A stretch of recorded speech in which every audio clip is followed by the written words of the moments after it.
Tara guys, samahan nyo kami sa aming adventure. Subscribe my YouTube channel, Rosie Mini Vlog. Plano naming rides, naging outing pa. At marami nga naganap bago kami makarating.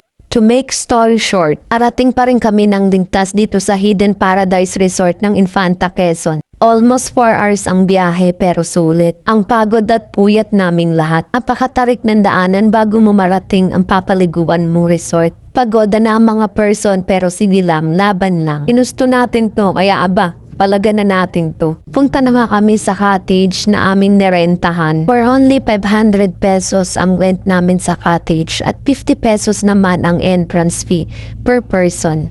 At sa mga oras na to, konti pa nga lang ang mga taong. Sulit na sulit ang pera nyo dito. Literal na province life ang atake ng resort. Malamig yung tubig dahil nanggaling ito sa bundok. Talagang refreshing. Ang cottage nga pala namin ay nasa itaas.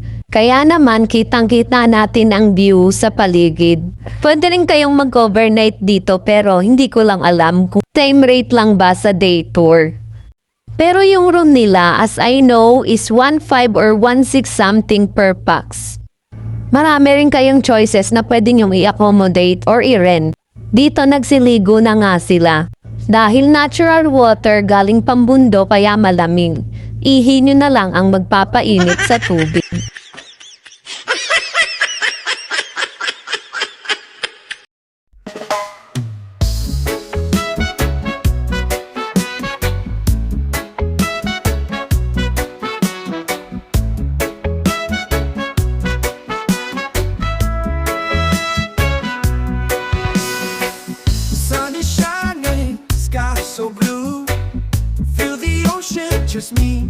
Ito naman yung overlooking dito sa Hidden Paradise Resort. Tara, atakyatin din natin. Tingnan natin kung anong meron dun sa taas. Hindi nga namin alam kung gaano ito kataas pero may isang person na halatandong hingal na. Dance in the summer heat, feel the rhythm, move your feet.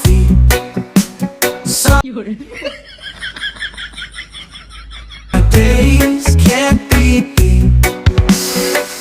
Party swaying, breeze so light. Party all day, dance all night. Feel the sunshine, feel the glow.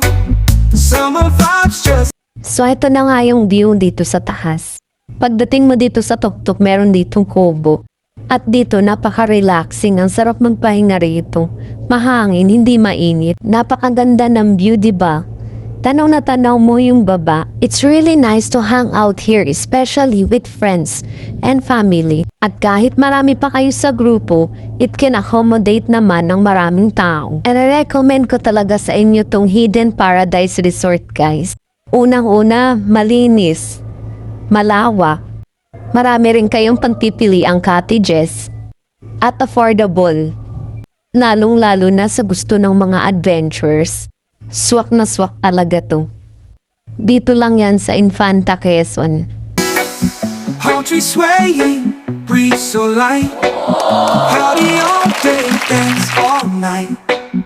Feel the sunshine. No. Dance in the summer heat. Feel the rhythm, move your feet. Sun and sand is so sweet.